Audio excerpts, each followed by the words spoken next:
রূপের বড়াই করিস না রে, রূপ চিরদিন থাকে না। রূপের বড়াই করিস না রে, রূপ চিরদিন থাকে না। নিজের মুখটা দেখা একদিন হইবে রে তোর যন্ত্রণা।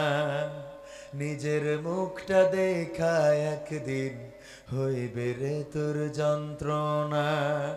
রূপের বড়াই করিস না রে, রূপ চিরদিন থাকে না। রূপের বড়াই করিস না রে, রূপ চিরদিন থাকে না।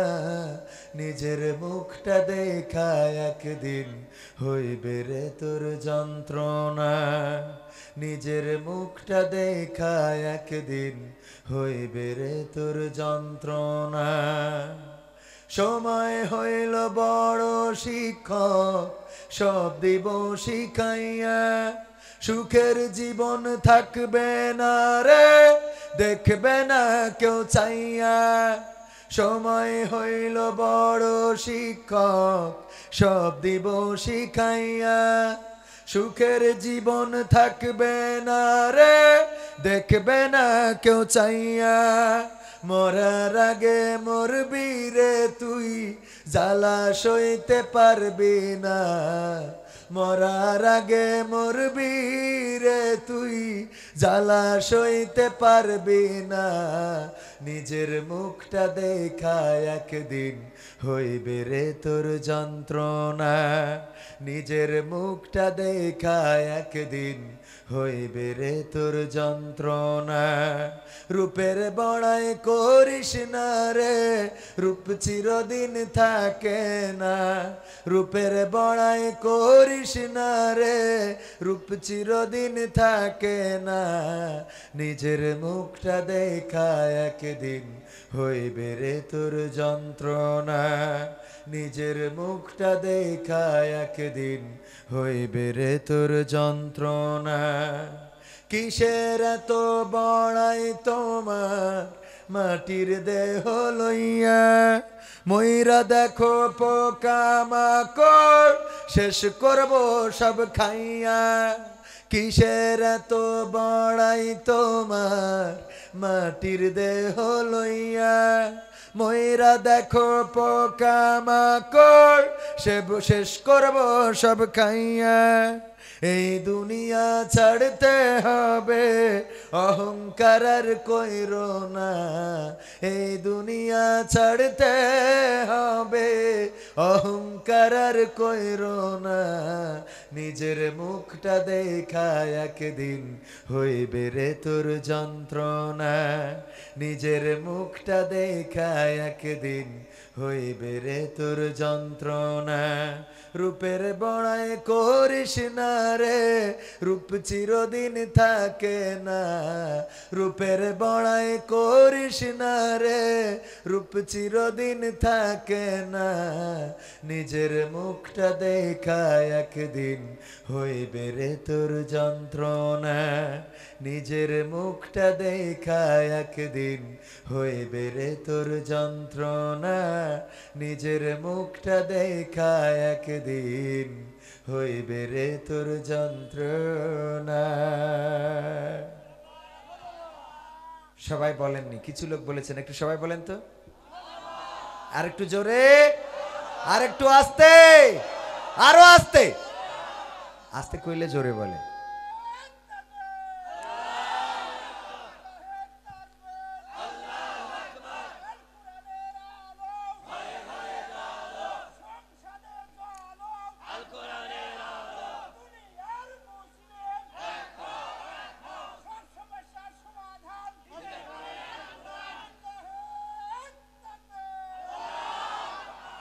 আলহামদুলিল্লাহ, একটু তাজা মনে হচ্ছে না?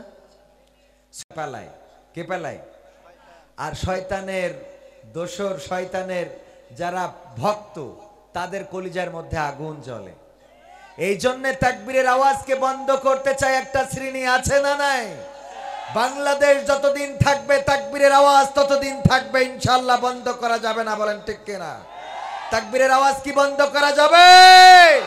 যারা বন্ধ করতে চায় তাদের কণ্ঠ বন্ধ শুধু হবে না, তাদের এই অস্তিত্ব বাংলার জমিনে থাকবে না।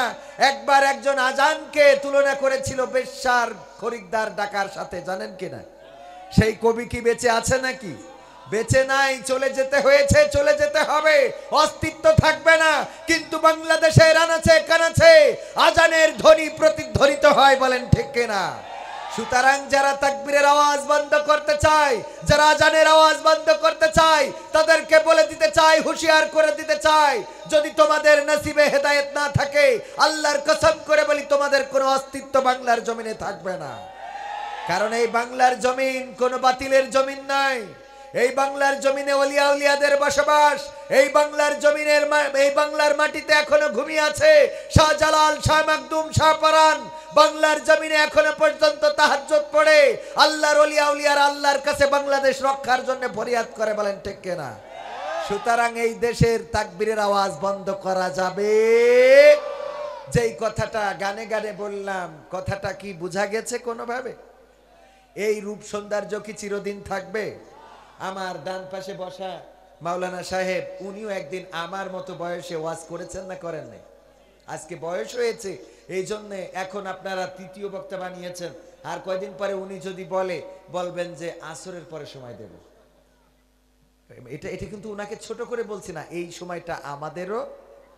এক সময় যিনি কাঁপিয়েছেন গোটা বাংলাদেশ, চারিদিকে যার নাম সুখ্যাতি ছড়িয়েছিল, এমন অনেক বক্তাই আছে যাদেরকে আর বাংলাদেশের মানুষ এখন দাওয়াত করে না।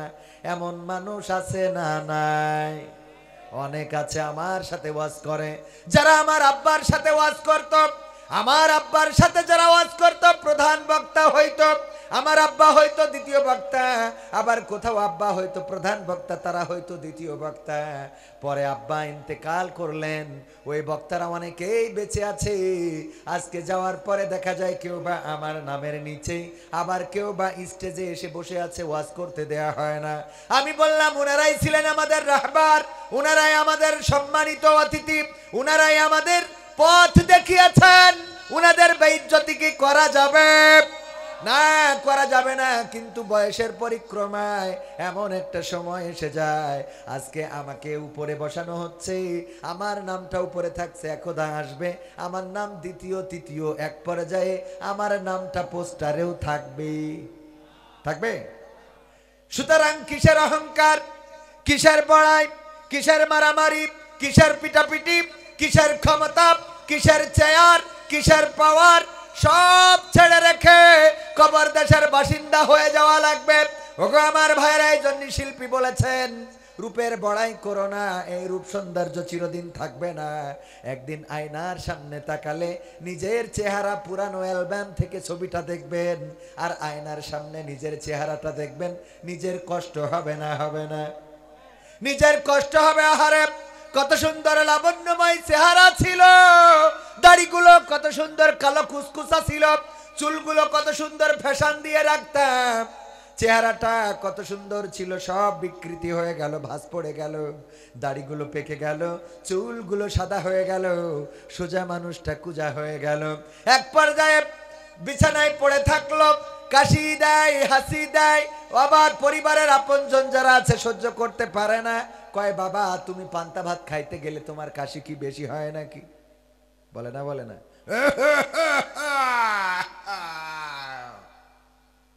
পান্তা ভাত খাচ্ছে পুত্রবধূ, এসে খুব আদর করে নাকি? ধমক দেয়, পান্তা ভাত খাইতে বসলেই তোমার কাশি শুরু হয়, তুমি কি ইচ্ছা করে কাশো নাকি? এরকম বলে না? বলে না? দেখবেন যে যেখানে খুব মানে চান যে এখানে যেন কোনো শব্দ হয় না, সেখানেই শব্দটা বেশি হয়। উজু করে আসার পরে বায়ু বাতাসটা বেশি লাগে, কথা কয় না। এই সত্য বলছি না মিথ্যা বলছি? তারপরে নামাজে দাঁড়াইলে মনে করেন সবাই নিশ্চুপ কোরআন তেলাওয়াত হচ্ছে, কাশিটা খুব চেপে রেখেছেন, ওই সময় শুরু হয়েছে, তা হয়েছে, আর কাশির শেষ নাই। এরকম হয় না ভাই? মানে মুসিবতের সময় দেখা যায় যে ওই মুসিবতটা আরো বেশি হয়। ওগো আমার ভাইয়েরা, এই জন্য বলি আমার মাইকের আওয়াজ যারা শুনছেন, এই গ্রামে কবর আছে না নাই?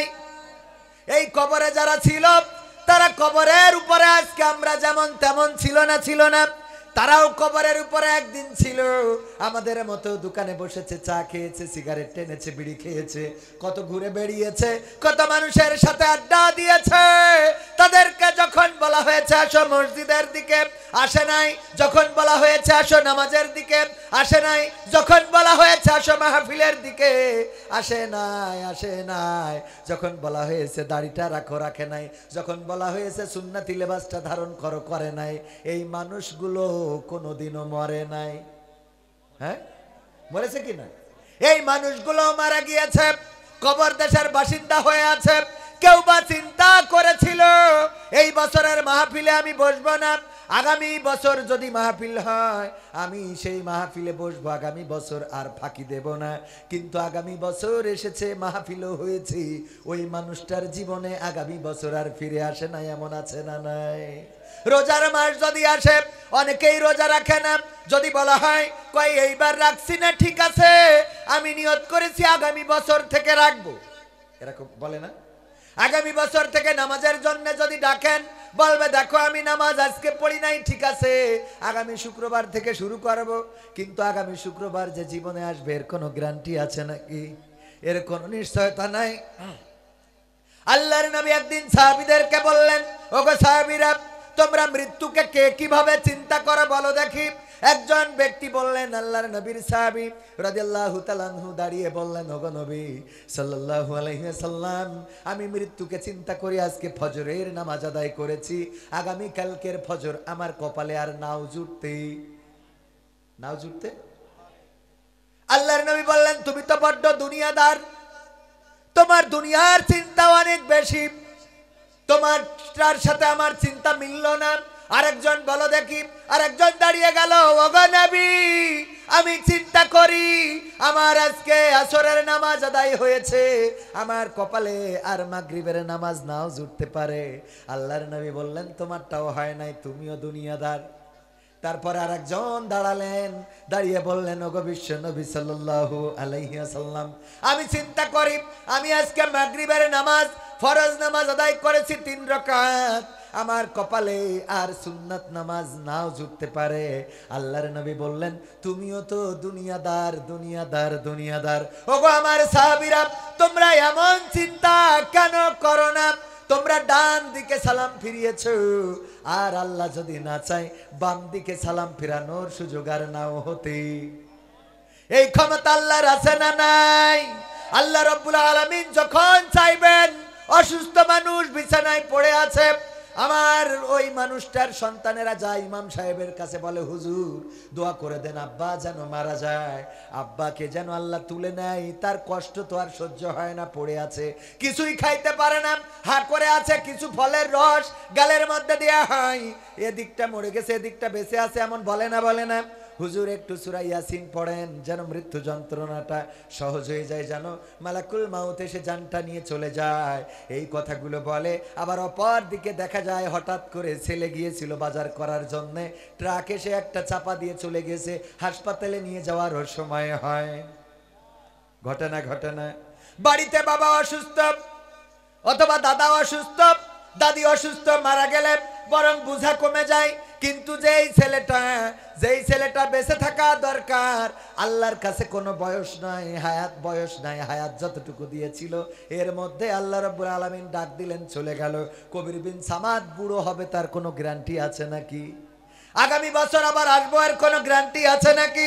যদি না থাকে, এই অঞ্চলের মানুষ যারা এখনো বাড়িতে রয়েছেন, মাহফিলে আসার সৌভাগ্য যাদের হয় নাই, তাদেরকে প্রথমেই বলতে চাই, একটু চিন্তা করেন, ভাবেন জীবনে কত গুনাহ করেছেন, কত অপরাধ করেছেন, কত অপরাধের অপরাধী আমাদের জীবনে। এমন অনেকের অনেক গুনাহ আছে, যেই গুনাহ মা যদি জানতো কোনোদিন আমাদের ভাত রান্না করে খাওয়াতো না, এমন গুনাহ আছে না নাই? বাবা যদি জানতো বাড়িতে ঢুকতে দিত না, বাবা বলতো বেরিয়ে যাও কুলাঙ্গার, তোমার মতো সন্তান আমি দেখতে চাই না, আমি তোমার মতো সন্তান প্রত্যাশা করি নাই। যদি বন্ধুরা জানতো, বলতো দোস্ত তুমি এত খারাপ, আহারে তোমার সাথে সম্পর্ক করা যাবে না।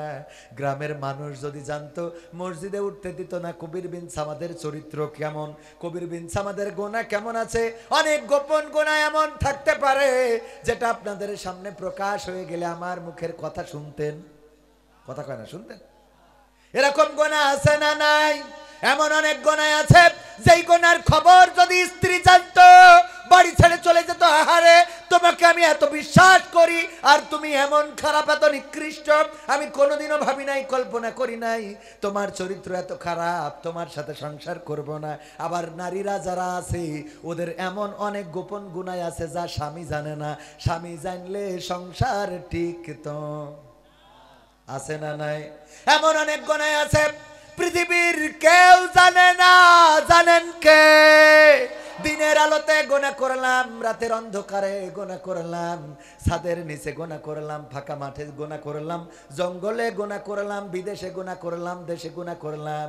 পৃথিবীর কোনো মানুষ না দেখলেও আল্লাহর চোখ তো ফাঁকি দিতে পারি নাই।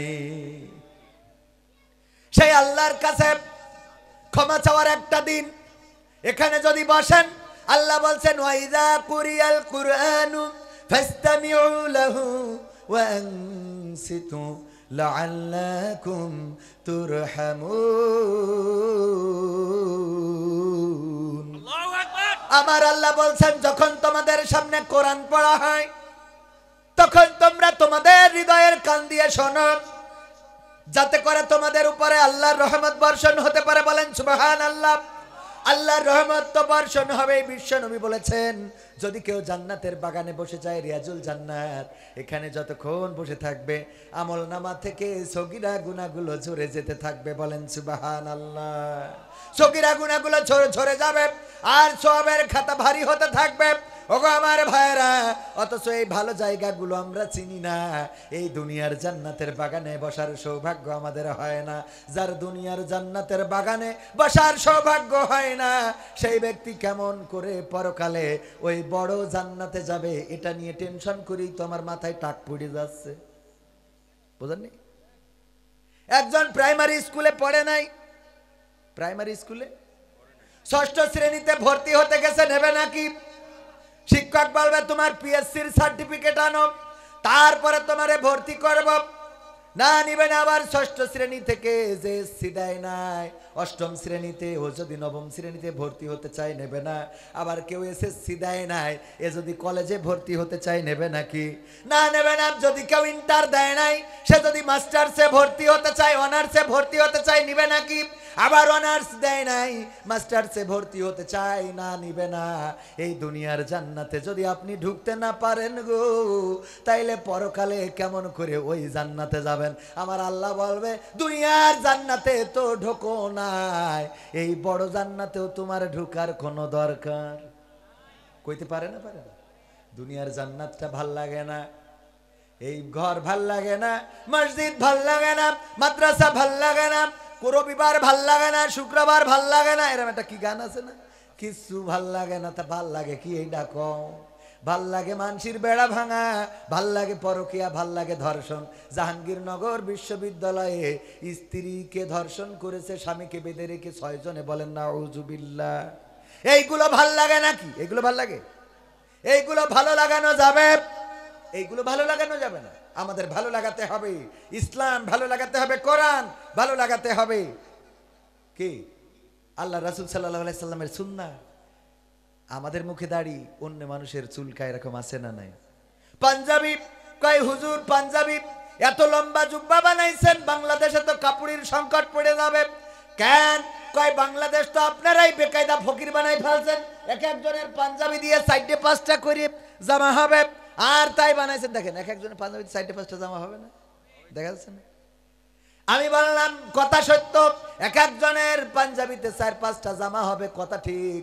কিন্তু তোমাদের নায়িকারা যে ছোট ছোট জামা পরে, ওই কাপড়গুলো আমরা এখন কিনে কেটেতে ওইটা গ্যাপটা পূরণ করে দিচ্ছি, ঠিক না বেঠিক?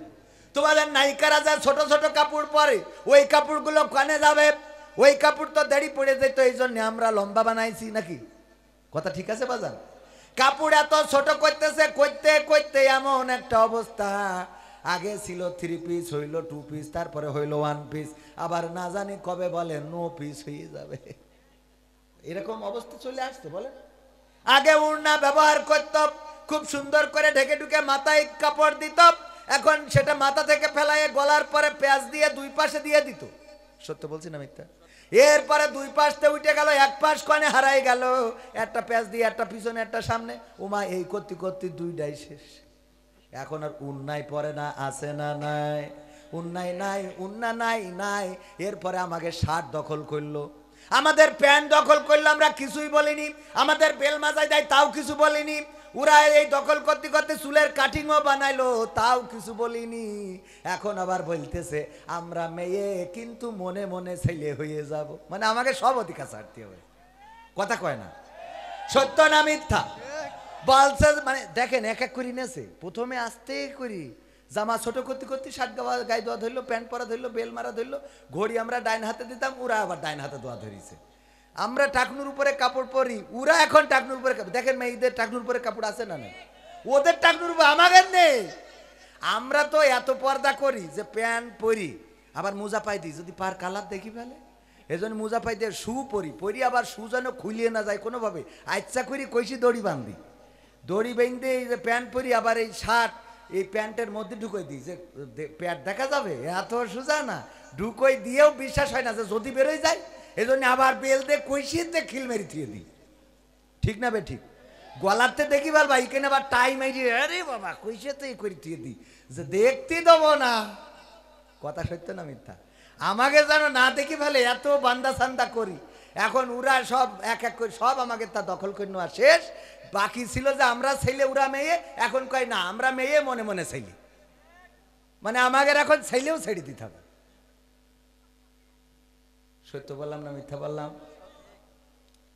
ফুলজানা কেন্দ্রীয় জামে মসজিদের উদ্যোগে বিরাট ইসলামী জলসার শ্রদ্ধাভাজন সভাপতি জনাব মোহাম্মদ নাসির উদ্দিন সাহেব, মাশাআল্লাহ, কেমন আছেন? আল্লাহ হায়াতে তাইয়্যিবা দান করুন, বলেন আমিন। প্রধান অতিথি হিসেবে থাকার কথা ছিল জনাব আলহাজ মোহাম্মদ মকবুল হোসেন সাহেব, জাতীয় সংসদ সদস্য পাবনা 3, ব্যস্ততার জন্য হয়তোবা উনি আসতে পারেননি। বিশেষ অতিথি জনাব মোহাম্মদ হাফিজুর রহমান, চেয়ারম্যান ফুলজানা ইউনিয়ন পরিষদ, উনিও হয়তো ব্যস্ততার জন্য আসতে পারবেন বলে মনে হয় না, কারণ ওনাদের ব্যস্ততা অনেক বেশি, বিচার আচার করে বেড়াতে হয় চারিদিকে। আলোচনা করেছেন আলহাজ হযরত মাওলানা মোহাম্মদ হাফিজুল্লাহ সাহেব। আমার আগে আলোচনা করছিলেন আমাদের অঞ্চলের পিতৃনিবাস মাতৃনিবাস, আমাদের অঞ্চলে মহেশপুর, ঝিনেদা মহেশপুরে পিতৃনিবাস, মাতৃনিবাস এখানে, মাতৃনিবাস এখানে, পিতৃনিবাস ওখানে। আমাদের শ্রদ্ধাভাজন বড় ভাই আমাকে দাদা বলছিলেন, আমি ওনার নাতি হইলাম। আলহাজ হযরত মাওলানা মোহাম্মদ আব্দুর রহমান সাহেব, সুপার খতবাড়ি দাখিল মাদ্রাসা ও খতিব হযরত জামে মসজিদ। এছাড়া সার্বিক সহযোগিতায় রয়েছেন অবসরপ্রাপ্ত সেনা সদস্য জনাব মোহাম্মদ ফজলুর রহমান, আমন্ত্রণে মোহাম্মদ শহীদুল ইসলাম। আজকে মাহফিল পরিচালনা করছেন জনাব মোহাম্মদ আজিজুল হক, আমার সাথে যোগাযোগ রেখেছেন এবং আমাকে দাওয়াতে ভূমিকা রেখেছেন আমাদের হেলাল ভাই। হেলাল মাইক সার্ভিস ভালো সার্ভিস দিচ্ছেন। হেলাল ভাই প্রথমে ফোন করেছিলেন, আলহামদুলিল্লাহ। এছাড়াও মঞ্চে আরও গণ্যমান্য ব্যক্তিবর্গ আছেন যাদের জুতা জোড়াটা আমি সোজা করে দিতে পারলে নিজের ভালো লাগতো। আমার সামনে উপবিষ্ট দিনদার ইমানদার মুসলমান ভাই বাবাজিরা, এমন অনেকেই আছেন যারা তাহাজ্জুদ গুজারি আল্লাহর কাছে অত্যন্ত প্রিয় বান্দা, আল্লাহর কাছে মুখলেস বান্দা। পর্দার অন্তরালে মা এবং বোনেরা, রত্না গর্ভা, মাইকের আওয়াজ যারা শুনছেন সবাইকে আবার আনুষ্ঠানিকভাবে সালাম জানাচ্ছি, আসসালামু আলাইকুম রহমতুল্লাহ। আমরা আল্লাহর শুকরিয়া আদায় করে সবাই পড়ছি আলহামদুলিল্লাহ, আরো জোরে পড়ছি আলহামদুলিল্লাহ। আল্লাহর শুকরিয়া আদায়ে কার্পণ্য করা যাবে? করা যাবে না। কত নিয়ামত আল্লাহ রাব্বুল আলামিন আমাদের দিয়েছেন, পায়ের নখ থেকে শুরু করে মাথার চুল পর্যন্ত কত নিয়ামত আল্লাহ দিয়েছেন। যদি শুধু একটা বলি যে মাথায় যে চুল আছে, আল্লাহ রাসূল সাল্লাল্লাহু আলাইহি সাল্লাম বলছেন, যদি কোনো স্ত্রী তার স্বামীর মাথা চেহারা মোবারক সুন্দর করে মায়া করে মহাব্বত করে হাত বুলিয়ে দেয়, ওই স্বামীর মাথায় যত চুল আছে সেই চুল পরিমাণ সওয়াব লিখে দেয়। বলেন সুবহানাল্লাহ। এইটা শোনার পরে আমাদের টাকলা মুরাদের বউ সিরকুট দিয়েছে, তাহলে আমার উপায় কি হবে? আমার উপায় কি হবে? এই কথাটা কেন বললাম? চুল যার নাই দেখেন মাথায় টাকলা মাথায় হাত বুলাইলে চুল পরিমাণ সোয়াব দেওয়া হবে, তাইলে ওর তো মাথায় চুল নেই, তাহলে কি সোয়াব পাওয়া যাবে? পাবে, হয়তো একটু অল্প পাবে। কি পাবে? অল্প পাবে। এই জন্য এই যে চুল, আমার অনেক যুবক আছে কুত্তা কাটিং দেয়, আছে না? ঘোড়া কাটিং, তারপরে উল্লুক কাটিং, ভাল্লুক কাটিং, আছে না নাই? ঘোড়ার মতো কালার করি, ঘোড়ার লেজের মতো সিস্টেম করি রেখে দেয়, আর মাঝে মাঝে খালি ঝাড়া মারে, কোনো কারণ ছাড়াই খালি মির্গের রুগীর মতো, এরকম আছে না? এই যে ঝাড়া তুমি মারো, আল্লাহ যদি চুলটা না দিত তাইলে এই ঝাড়া তুমি মারতে পারতে। সুতরাং আল্লাহর শুকরিয়া আদায় করে পড়ছি আলহামদুলিল্লাহ। বোবা লোকে চলতে পারে বলতে পারে না, পঙ্গু লোকে বলতে পারে চলতে পারে না, কানা লোকে শুনতে পারে দেখতে পারে না, কালা লোকে দেখতে পারে শুনতে পারে না। তুমি যদি তাদের চেয়ে একটু ভালো থাকো, তবে কেন শুকরিয়াটা আদায় করো না? তবে কেন শুকরিয়াটা আদায় করো না? তবে কেন শুকরিয়াটা আদায় করো না? চোখ দুটো দিল দেখতে তোমার, শুনতে দিল কান, জিব্বা দিল স্বাদ নিতে আর নাকে সুঘ্রাণ। ঠিক না বে ঠিক? এই জিব্বাই যে স্বাদ নিতে দিল। আজকে যখন আসতেছি স্ত্রী বলতেছে কোথায় মাহফিল? পাবনায়। কয় পাবনায় যে শুকনা মিষ্টি পাওয়া যায় ওটা নিয়ে আসবা। ও শুকনা মিষ্টি পাবনার মিষ্টি কিভাবে চিনলো? জীবনে তো আমার বউ পাবনায় আসে নাই, তাহলে চিনলো কিভাবে? পাবনা থেকে আমার এক ভক্ত গিয়েছিল একদিন, ওই শুকনা মিষ্টি কিছু নিয়ে গিয়েছিল। এখন ওই যে খাইছে ওই স্বাদটা পেয়ে গেছে, আজকে আসার সময় বলতেছে যে ওই শুকনা মিষ্টি কিনে আনবা। তো মাহফিল হোক আর না হোক আমি আগে মিষ্টি কিনে তারপরে আইছি, কারণ ঘর তো ঠিক রাখা লাগবে। ওইটা ঠিক না রাখলি সব জায়গায় তেস মারা শেষ। ঠিক না বেঠে? দেখলাম মাহফিল হোক আর না হোক আগে বউ বললেছে এ কাজটা সেরে নি। বোর কথা শোনা লাগবে না? লাগবে না? একবার এক রাজা বলছে কি যে বোর কথা যারা শোনো তারা এক পাশে যাও, আর বোর কথা যারা শোনো না তারা এক পাশে যাও। তো সবাই বুদ্ধি করে ওই হিসেব করে দেখলো যে না আমি বোর কথা শুনি, আমি বোর কথা শুনি, সবাই এক পাশে চলে গেছে। যারা শোনে তারা সবাই এক পাশে চলে গেছে, আর একজন ব্যক্তি ফাঁকা এক পাশে দাঁড়ায় রয়েছে। রাজা বলছে তাও যাক ভালো যে এই পাবনায় অন্তত একজন পাইলাম যে বোর কথা শোনে না। তা বলছে না রাজা মহাশয়, ঘটনা ওইটা না। কয় ঘটনা কি? কয় ঘটনা হলো আমার বউ বলে দিয়েছে যে পাশে বেশি লোক দাঁড়াবে ও পাশে তুমি মোট দাঁড়াবা না। তার মানে এইটা আরো বেশি না, আমলের পরে আছে। তো এখন আমিও আগে দেখলাম যে মিষ্টি কিনে গাড়ির মধ্যে ভরে রাখি, তারপরে যা হয় হবে না, কারণ রাত্রি আসার সময় দোকান খোলা নাও পাতি পারি, আবার সকালে যদি না নিয়ে যায় তাহলে আবার কোন ঝামেলা কোন যুদ্ধ বিগ্রহ বেঁধে যায়। ইরান ইরাক যুদ্ধ বাদে কিনা বলা যায় না, ঘরের কথা পরের কব না। হ্যাঁ, ঝামেলা আছে না নাই? ঝামেলা আছে, ওই জায়গাটা ঠিক রাখবেন, মনে থাকবে ইনশাল্লাহ। আবার নারীদেরও স্বামীর জায়গাটা ঠিক রাখতে হবে, স্বামীরা যেন কষ্ট না পায়, স্বামীরা যেন ব্যথা না পায়, সেদিকটা খেয়াল রাখতে হবে। তো এই কথা কেন বললাম? জিব্বাই যে স্বাদটা আল্লাহ দিয়েছেন, এই স্বাদটা আছে বলেই পাবনার মিষ্টিটা খুঁজেছে। যদি স্বাদ না থাকতো, জিব্বাটা যদি না থাকতো, তাইলে পাবনার মিষ্টি খাইলেও যেমন লাগতো, যশোরের মিষ্টি খাইলেও তেমন লাগতো, পায়খানা ঘরের গু খাইলেও তেমন লাগতো। ঠিক না বে ঠিক? জিব্বা আছে বলে বিভিন্ন জিনিসের স্বাদ বিভিন্ন রকম, প্রতিটা জিনিসের দাম হয়েছে। আঙুরের দাম একরকম, ড্রাগনের দাম আর এক রকম, কমলার দাম আর এক রকম, পানির দাম আর এক রকম। প্রতিটা জিনিসের স্বাদ বুঝে দাম আছে না নাই? এই জিব্বাটা আছে বলেই ওইগুলো এত দামি, জিব্বা না থাকলে ওইগুলোর কোনো দাম ছিল? কান দুটো চোখ দুটো দিল দেখতে তোমার, শুনতে দিল কান, জিব্বা দিল স্বাদ নিতে আর নাকে সুঘ্রাণ। এবার তুমি ভেবে দেখো না, এবার তুমি ভেবে দেখো না কতটা সুখে তাপ। তবে কেন শুকরিয়াটা আদায় করো না? তবে কেন শুকরিয়াটা আদায় করো না? তবে কেন শুকরিয়াটা আদায় করো না? তবে কেন শুকরিয়াটা আদায় করো না? হাত দুটো দিল ধরতে তোমার, যখন যেটা চাও, যেথাই সেথাই যাওয়ার জন্য দিলেন দুটি পাও। হাত দুটো দিল ধরতে তোমার, যখন যেটা চাও, যেথায় সেথায় যাওয়ার জন্য দিলেন দুটি পাও, হৃদয়ে দিলেন প্রেম মমতা, হৃদয়ে দিলেন প্রেম মমতা, কেন যে বোঝো না, তবে কেন শুকরিয়াটা আদায় করো না, তবে কেন শুকরিয়াটা আদায় করো না, তবে কেন শুকরিয়াটা আদায় করো না, তবে কেন শুকরিয়াটা আদায় করো না। সুখের সমাজ গড়তে দিলেন আল কোরআনের বাণী, পথের দিশাই দিয়েছেন রাসূল আমরা সবাই জানি। সুখের সমাজ গড়তে দিলেন আল কোরআনের বাণী, পথের দিশাই দিয়েছেন রাসূল আমরা সবাই জানি।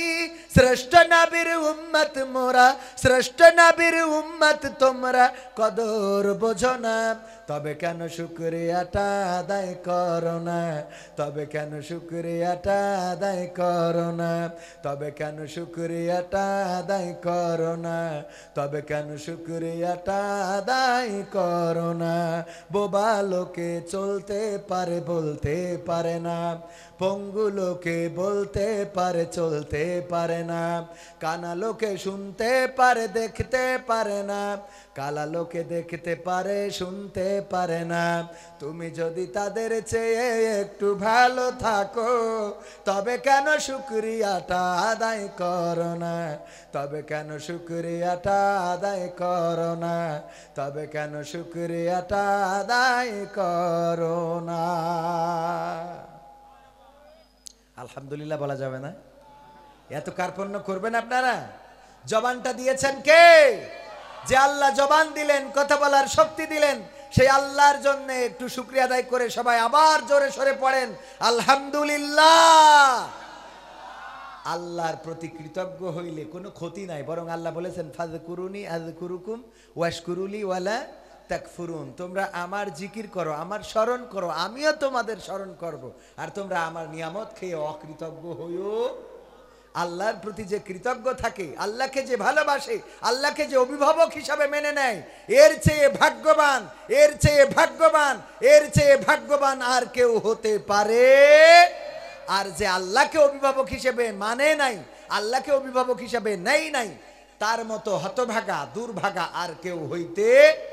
আজকে আসার পথে আমি এক দোকানে গেলাম, বললাম যে ভাই ঋণ তো রাখি না, আপনি বললেন যে একটা বিল বাকি আছে। একটা বিষয় খেয়াল করবেন, কোন দোকানে যদি লেনদেন করেন, হঠাৎ করে দেখবেন যে বাকি নিয়েছেন 300 টাকা, ওর ওখানে 700 টাকা লিখে বসে আছে।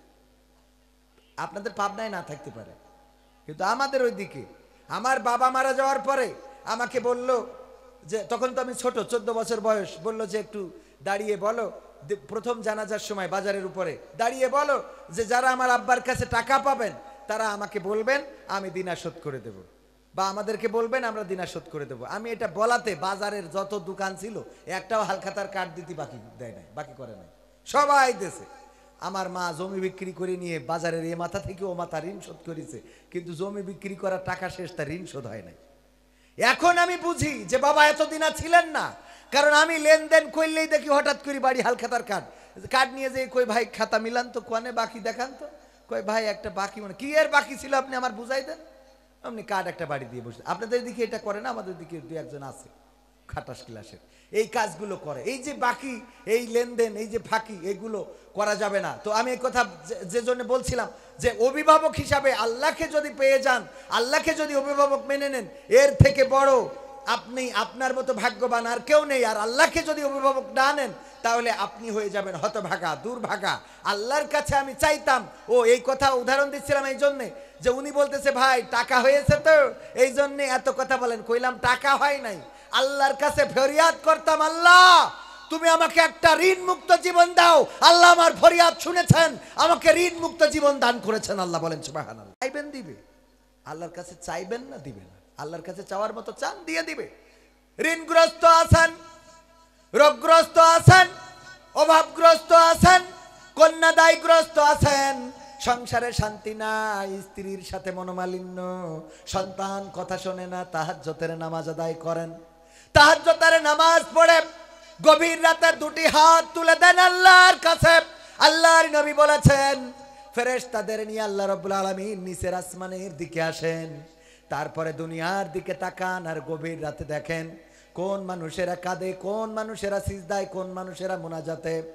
আল্লাহ রাব্বুল আলামিন দেখার পরে ফেরেশতাদেরকে ডাক দিয়া বলেন, ওগো ফেরেশতারা, দেখো দুনিয়ার সব মানুষ যখন ঘুমানো, কিছু মানুষ এখনো জেগে আছে। তারা কেউ বা সিজদায়, কেউ বা রুকুতে, কেউ বা মুনাজাতে, কেউ বা চোখের পানি ফেলে। কারণটা কি? ফেরেশতারা বলে, ওগো আল্লাহ, আপনি তো ভালো জানেন, আপনি আমাদের থেকে বেশি জানেন। আল্লাহ রাব্বুল আলামিন বলেন, ওগো ফেরেশতারা, আমি তোমাদের কাছে শুনতে চাই।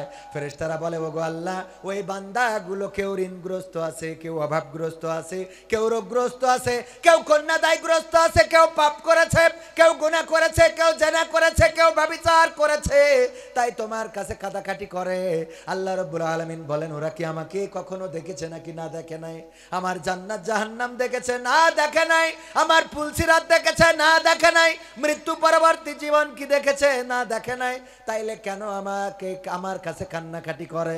আল্লাহর ফেরেশতারা বলে, ওগো আল্লাহ, তোমার নবীর কথা শুনে, তোমার কোরআনের বাণী পড়ে, তোমার রাসূলের হাদিস থেকে জেনে ওই মানুষগুলো তোমার কাছে ধর্ণা দেয়, তোমার কাছে কাঁদাকাটি করে।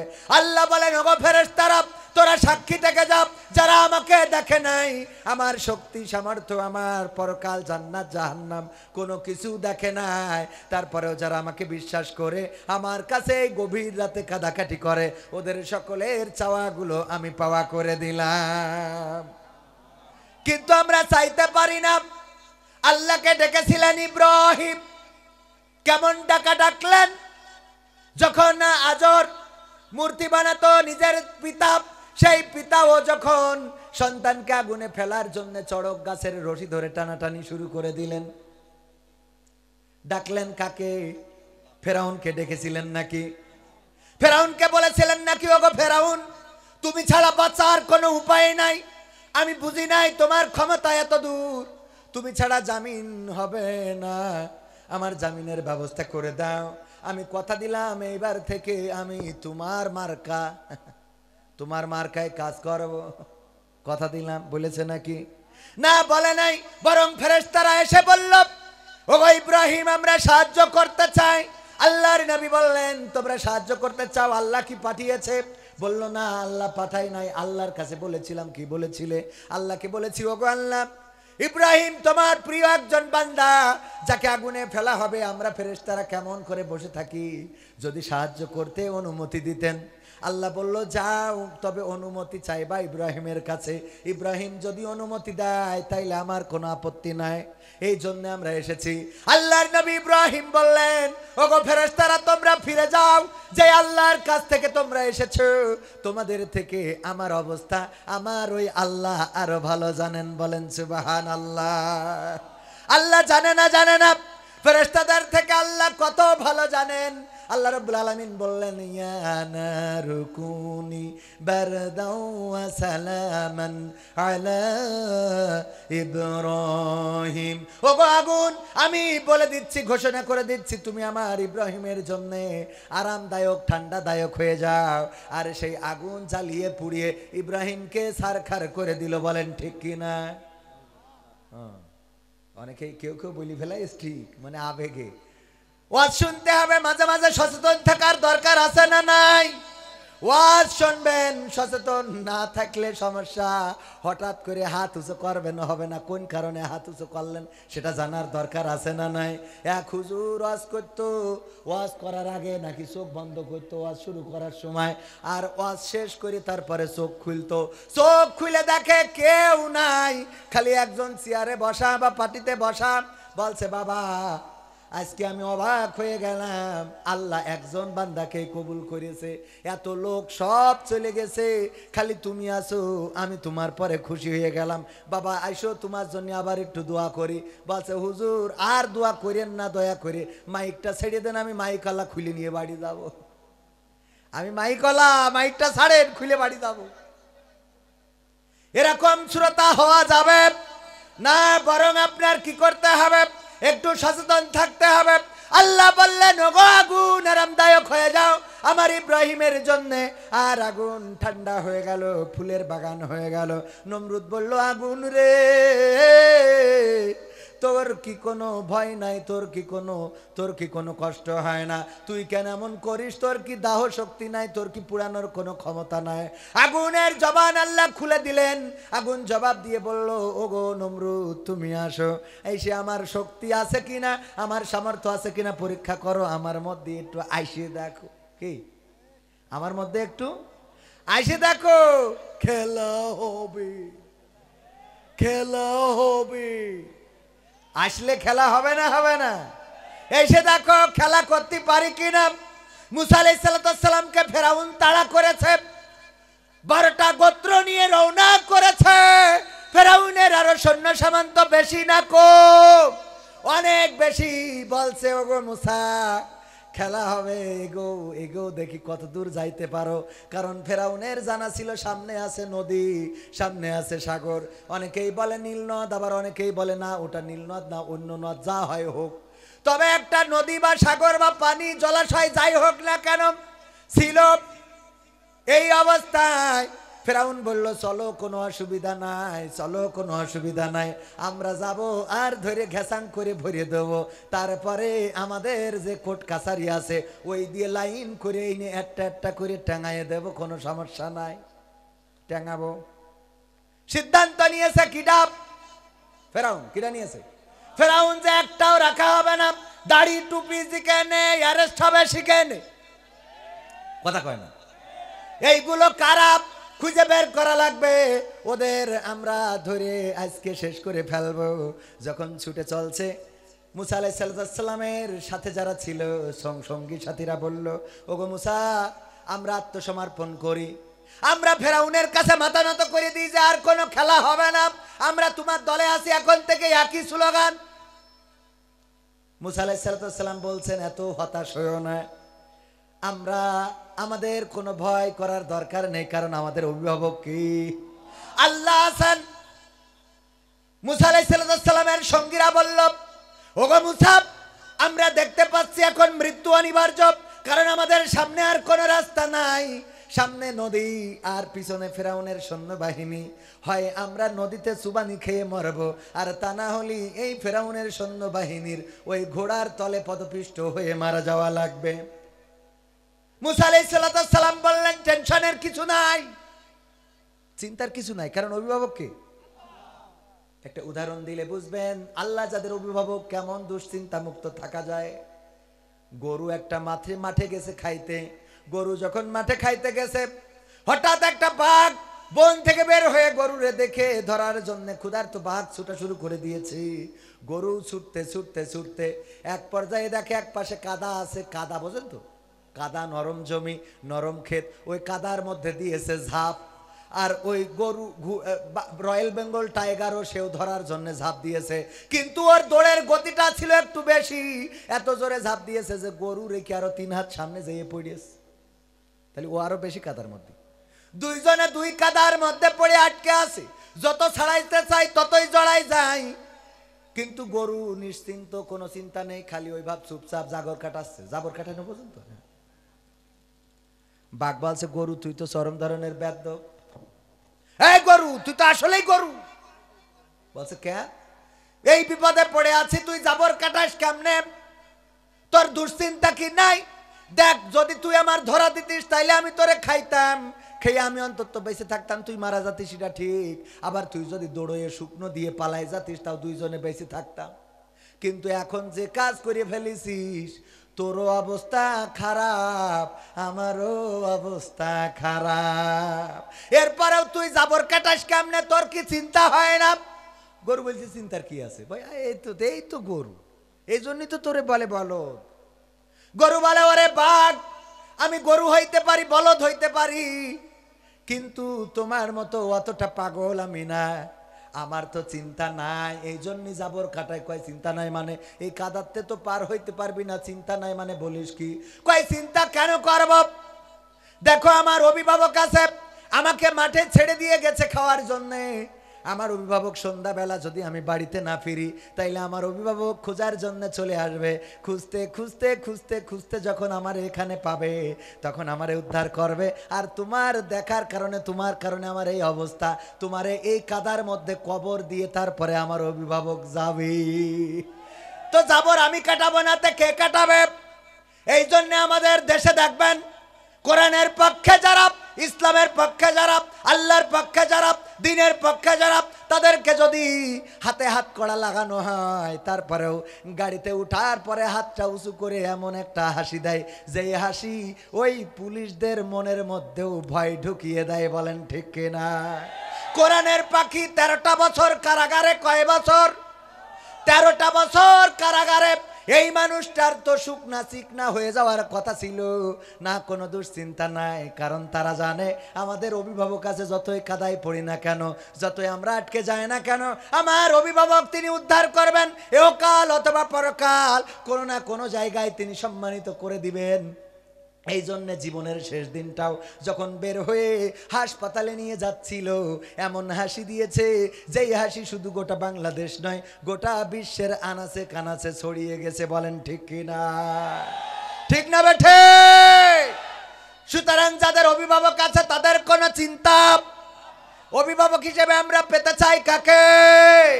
আল্লাহ যদি আমাদের অভিভাবক হয়ে যায়, ওগো আমার ভাইয়েরা, আর কোনো চিন্তা নাই, দুশ্চিন্তা নাই, বিপদ নাই। আপনার জেলখানায় দিবে, নির্যাতন করবে, রিমান্ডে দিবে, ফাঁসিতে ঝুলাবে।